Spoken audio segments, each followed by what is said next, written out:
नमस्कार। हम बुजुर्ग होते हैं, हमारी यादें जो हैं, हमारी मेमोरी जो है, धीरे-धीरे उम्र के साथ कम होती चली जाती है। क्या हो कि हमारी जो उम्र धीरे-धीरे बढ़े, लेकिन हमारी याददाश्त जो है कमज़ोर ना हो। इस पर एक रिसर्च हुई है कि कैसे हम जो बड़े बुजुर्ग जो हैं, धीरे-धीरे बुजुर्ग होते हैं, तो उनकी याददाश्त को ठीक किया जा सके, बेहतर किया जा सके, उसी पे एक रिसर्च है। आइए, हमेशा की तरह साइंस डेली पे एक रिसर्च हुई है, 5 नवंबर को ये पब्लिश हुआ था, ठीक है? तो सोर्स क्या है? वर्जीनिया टेक्नोलॉजी रिसर्चर्स ने इस पे रिसर्च करी है। Scientist may have found how to reverse memory loss in ageing brains, यानी जो बूढ़े लोग हैं या बढ़ती उम्र के साथ जो मेमोरी एज्ड हो रही है, उसको कैसे उनकी यादों को वापस उनकी मेमोरीज को लॉस में से बचाया जा सके। फिर समरी देख लेते हैं।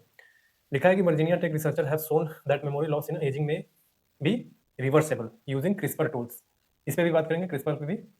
They corrected molecular disruption in the hippocampus amygdala, restoring memory in the older rats.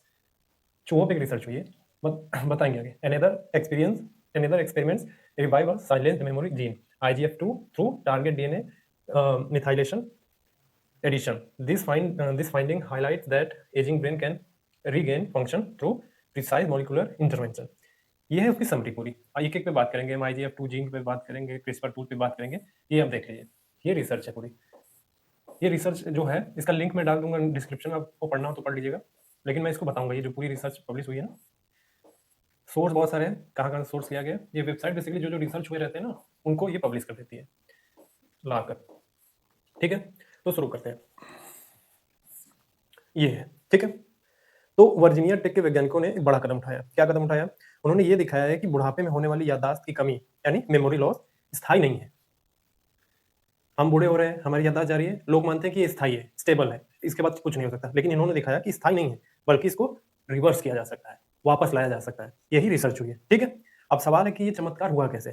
ठीक है, तो ये चमत्कार हुआ है जीन एडिटिंग की मदद से। जीन एडिटिंग में भी क्रिस्पर केस से।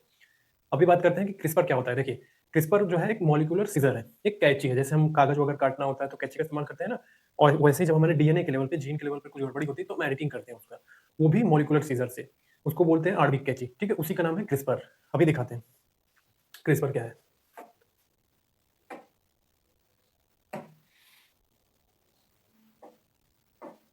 ये देखिए, आपको इस फिगर को देखना है। ये हमारे डीएनए का स्ट्रक्चर है, ऐसा डबल स्टैंडर्ड। अभी यहाँ देखिए कुछ गड़बड़ हुआ है, ठीक है, तो ये किसी हिस्से से वो चीजें निकाल लें। हाँ देखिए, अब उस हिस्से से वो सारी चीजें निकाल लेना, फिर अगर कुछ गड़बड़ी ठीक करके एडिट करके वापस उसको लगा देना। यही है वो, ये किसकी मदद से की जाती है? ये क्रिस्पर कैसाइन से मदद की, इसको क्रिस्पर मान लीजिए, ठीक। ये नहीं, ये निकाला ना, तो इसको, ये जो मॉलिक्यूलर सीजर है, मतलब कैंची जैसी दिखती नहीं है, वो उसका इनका अपना एक मेडिकल साइंस में वो इस्तेमाल होता है, वो आपको दिखेगी नहीं, मतलब हम यहाँ पे दिखा नहीं सकते। तो प्रक्रिया वही है, कैंची जैसी होती है, ऐसे निकालना, फिर उसको एडिट करके वापस लगा देना, वो क्रिस्पर की मदद से होती है। तो इसकी मदद से clustered regularly interspaced short palindromic repeat यानी क्रिस्पर। तो ये क्या है? कैंची है, ठीक है, कैंची है। किसके लिए है कैंची? ये कैंची है डीएनए एडिटिंग के लिए।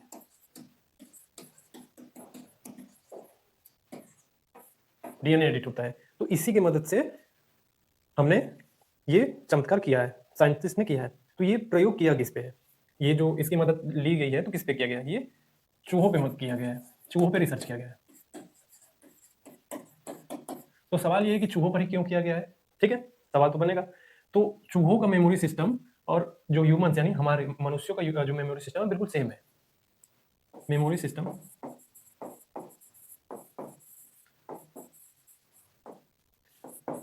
Same as humans. तो चूहों पे प्रयोग करके देखा गया है, ठीक है। तो रैट्स, ह्यूमंस, तो इनका मेमोरी सिस्टम बिल्कुल इंसानों की तरह, इसलिए इन पे किया गया है। तो पहला अध्ययन क्या किया गया? देखिए, पहला अध्ययन किया गया है, तो पहला अध्ययन किया गया K63 पॉलीक्यूबिक्विटेशन इसका। तो ये क्या है? 63 क्या है?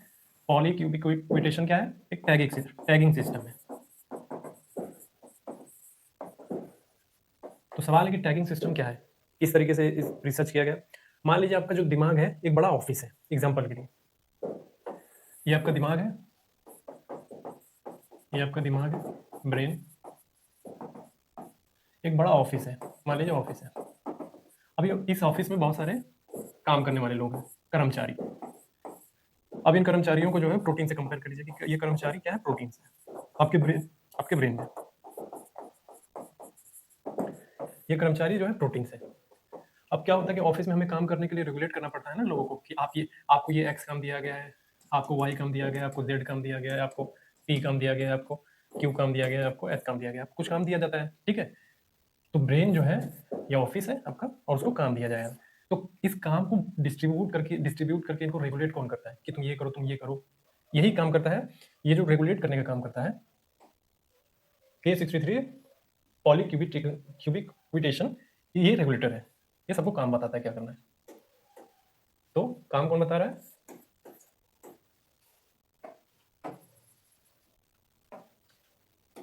K63, ठीक है। आगे ये समझ लीजिएगा, K63 जो है इनको बता रहा है कि तुमको ये करना है, तुमको झाड़ू लगाना है, तुमको चपरासी वाला काम करना है, तुमको मैनेजमेंट संभालना है, ये काम करना है। मान लीजिए अब क्या हो, आपके ब्रेन में जो ये छोटे छोटे प्रोटीन्स हैं, इनको रेगुलेट करने वाला है गड़बड़ा जाए, ठीक है। यानी K63 पॉली क्यूबिटेशन जो है गड़बड़ हो जाए, ये गड़बड़ हो जाए,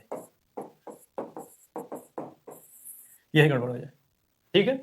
तो क्या होगा, सारा ब्रेन का सिस्टम गड़बड़ हो जाएगा।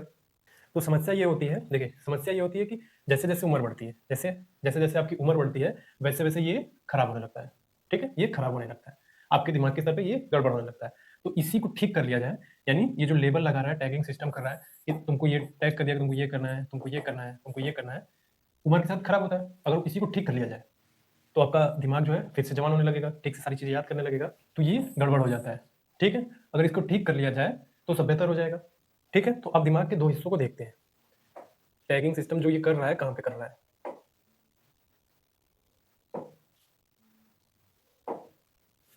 ये देखिए फिगर, इस पर हमें दो चीजें ध्यान देना है, हिपोकैम्पस, एमाइगाडला, ये दो हिस्से, ठीक है। हिपोकैम्पस का जो है ये बड़ा हिस्सा है दिमाग का, आपके एमाइगाडला छोटा हिस्सा है। तो हिपोकैम्पस क्या होता है, ठीक है। सवाल ये कि हिपोकैम्पस क्या होता है। हिपोकैम्पस जो होता है हमारी याददाश्त बनाने वाला हिस्सा है, ये हमारी याददाश्त बनाने वाला हिस्सा हिपोकैम्पस होता है। इसमें क्या होता है, नई यादें बनाना, पुरानी यादों को याद रखना, ये हिपोकैम्पस का काम है, आपके ब्रेन के इस हिस्से का काम है, ठीक है। यही काम करता है। हिपोकैम्पस में हुआ क्या, गड़बड़ी कहाँ हो गई, देखिए हिपोकैम्पस में गड़बड़ी ये हुई, हिपोकैम्पस में गड़बड़ी ये हो गई कि IgK2 ये एक जीन है, ये एक जीन है, इंसुलिन लाइक ग्रोथ फैक्टर 2। ये हिपोकैम्पस में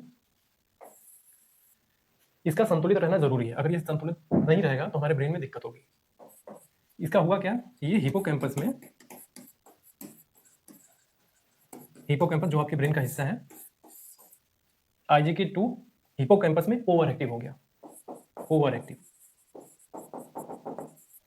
ये ओवर एक्टिव हो गया, जिससे ब्रेन का फंक्शन गड़बड़ होने लगा, ठीक है। तो क्या किया, तो इस ओवर एक्टिव हो गया, इसको क्रिस्पर की मदद से इसको एडिट किया गया आपके ब्रेन के लेवल पे, ठीक है। तो इससे जो ये ओवर एक्टिव हो गया था, इसको बैलेंस बनाया, इसका बैलेंस किया गया इसको, ठीक है। क्रिस्पर की मदद से बैलेंस में लाया गया, बैलेंस बनाया गया इसका IgK2 जीन का। ये ओवर एक्टिव हो गया था इसमें, हिपोकैम्पस में, जिससे ब्रेन की फंक्शन गड़बड़ होने लगी थी, ठीक है। अब वहीं देखते हैं अमाइगडाला। अब ब्रेन का ये हिस्सा देखिए, अमाइगडाला, ये क्या करता है, आपका जो इमोशनल मेमोरीज होती है ना, आपकी भावनात्मक यादें, आप किसी से गुस्सा है, किसी से नफरत करते हैं, आपको किसी से प्रेम है, ठीक है, इस तरीके की यादें यहाँ बन जाती हैं इस छोटे से हिस्से में, ठीक है। तो इसमें भी गड़बड़ी हुई, ठीक है, इसमें भी गड़बड़ी हुई। तो क्या किया गया,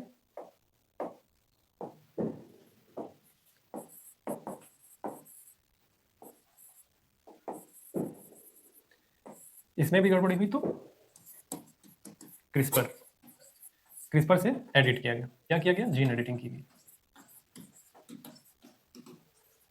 जीन एडिटिंग की गई और इसको भी ठीक किया गया, ठीक है। ये सब हो कहाँ रहा है, ये रिसर्च हो रहा है, चूहों पे हो रहा है, रैट्स पे, ठीक है, ये चूहों पर हो रहा है सारी रिसर्च। तो आपके हिपोकैम्पस में गड़बड़ी हुई तो क्रिस्पर से ठीक किया गया, एमाइगडाला में हुई, क्रिस्पर से ठीक किया गया। आप एक बात ध्यान देंगे, यहाँ पे जो मैंने IgK लिख दिया था ना, ये IGF, IK नहीं होगा, ये F होगा, ठीक है, IGF2 फैक्ट, ठीक। अब IGF2 अब IGF-2 जो जीन है इसमें क्या गड़बड़ हो जाती है? देखिए, समय उम्र बढ़ने के साथ क्या होता है, जब आप एजिंग में क्या होता है, आपकी उम्र जब बढ़ने लगती है तो इस जीन में केमिकल टैगिंग हो जाती है, IGF-2 में केमिकल टैगिंग। अब सवाल है कि केमिकल टैगिंग क्या होती है? केमिकल टैगिंग हो जाती है। केमिकल टैगिंग का मतलब ये है, एग्जांपल के लिए आप ये मान लीजिए आपने कोई चीज़ है जिसपे बहुत ज़्यादा काई लग गई है, फंगस वगैरह लग गया है, ठीक है? अब ये फंगस लगा हुआ है इस चीज़ पे मान लीजिए, तो उसको आप कैसे करेंगे? फंगस को हटाएंगे धीरे-धीरे, तो वो सही चीज़ साफ-साफ नज़र आने लगती है। ठीक ऐसा ही होता है। IGF-2 जीन में क्या होता है, इसके ऊपर, इस जीन के ऊपर केमिकल की बहुत सारी टैगिंग हो जाती है, लग जाती है, परत बन जाती है। जिससे क्या होता है, अंदर का हिस्सा तो ठीक रहता है, ये जीन तो ठीक रहता है, लेकिन ये बंद हो जाता है, ये काम करना बंद कर देता है। अंदर से सब कुछ ठीक है, लेकिन अब ये काम करना बंद कर दिया। एक तरीके का लेबल लग गया कि डू नॉट ओपन, ठीक है? डू नॉट ओपन का ये टैगिंग लग गया है, तो इसको एक नाम देते हैं। जब ये IGF-2 पे ये जो केमिकल टैगिंग हो जाती है, इसको बोलते हैं DNA मिथाइलेशन।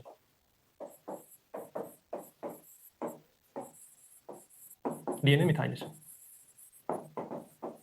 ये बोलते हैं, जब उस पर टैगिंग लग जाती है, ठीक है? तो जब हम इसको हटा देते हैं, तो रिसर्चर ने क्या किया, जो साइंटिस्ट ने, ये जो केमिकल टैगिंग है, ये IGF जीन 2 पे इसको हटा दिया। इससे क्या हुआ, आपका जो ब्रेन है, ब्रेन का जो याद करने वाली क्षमता है, फिर से वापस आ जाती है। यानी वो जो do not disturb, do not open का जो ये बोर्ड लग गया था ना केमिकल टैगिंग की वजह से, इसको हटा दिया, ये हटो, फिर से काम चालू हो गया। तो अभी तक जो ये रिसर्च हुई है, ये चूहों पर हुई है, मनुष्य पे हुई नहीं है। क्यों? क्योंकि इसमें बहुत सारे कंसर्न है, इसको यहाँ डिस्कस करने की जरूरत नहीं है, मेडिकल कंसर्न है कि अभी चूहों पे इस सब चीज़ों का जो है रिसर्च हुआ है, अभी इंसानों पे नहीं हुआ है। ये ध्यान रखेंगे। इसमें कौन कौन, एक बार रिपीट करते हैं, इसमें कौन कौन सी चीज़ें जो है काम में ली गई हैं। एक IGF-2 जीन की बात की गई है, जिसको समझाया गया अभी, ठीक है?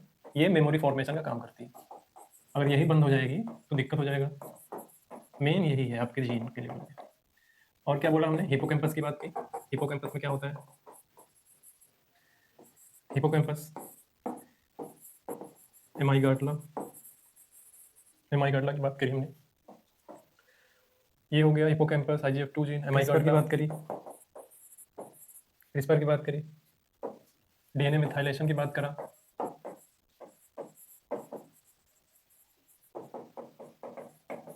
इन सब चीज़ों की बात हुई।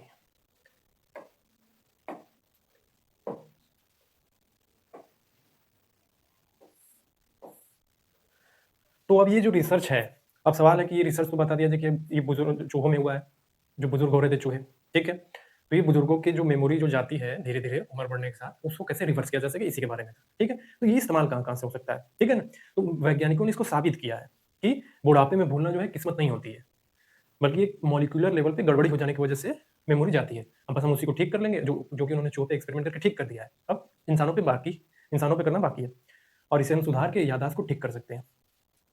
कहाँ-कहाँ काम आ सकता है? अल्जाइमर, डिमेंशिया, ठीक है? मेमोरी लॉस की जो डिजीज़ होती हैं, उनमें हम इसका इस्तेमाल कर सकते हैं, ठीक है? तो यही थी रिसर्च। एक बार फिर से बोल दूँ तो क्या था रिसर्च? बुजुर्ग होते हैं, मेमोरी उनकी धीरे-धीरे कम होने लगती है। ये जो मेमोरी धीरे-धीरे कम होती है, बस इसी को रिवर्स कर दिया जाए, इसी में रिसर्च थी, ठीक है? धन्यवाद।